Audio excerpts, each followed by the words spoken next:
Hi, my name is Nora. For those of you that are new here, I have Cushing's disease and polycystic ovarian syndrome. And this channel, we talk about how to get diagnosed, how to deal with it, and how to still feel fulfilled in life. So if you're new here, welcome. If you're old here, welcome back.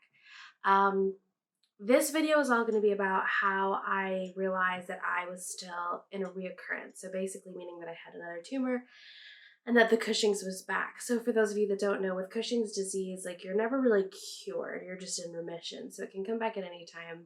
I was a little naive and thought that it was never going to come back for me. I felt really good for a long time. I skipped doctor's appointments. I was like, I am free, home free. And then of course, I wasn't. So the first symptom that came was I lost my periods. And for those of you that don't know, I got married in November.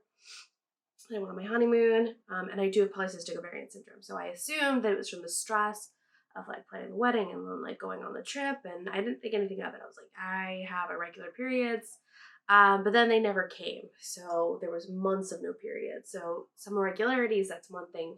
I used to get them like every other month when I was in remission for Cushing's, but still had PCOS. So it wasn't regular, but it was every other month. So when it didn't come the second month, that's when I started to be like, oh no.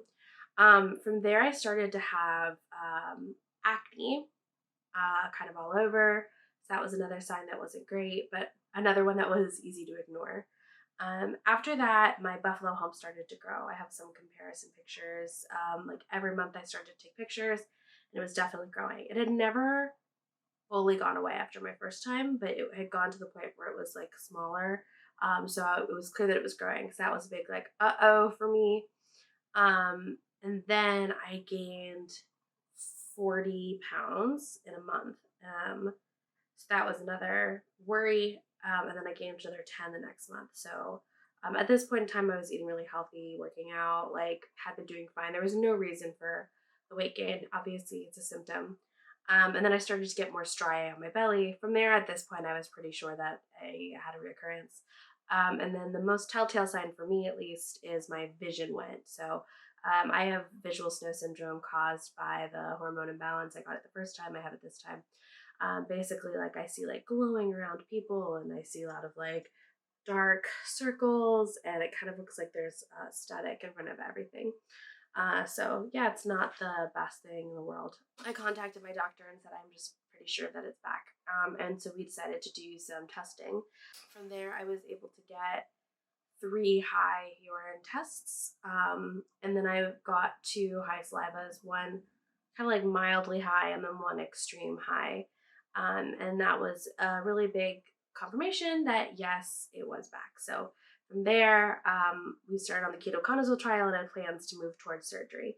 Unfortunately, even though the technician originally saw a tumor on my scan, my neurosurgeon who knows me better said he didn't see a tumor on the scan.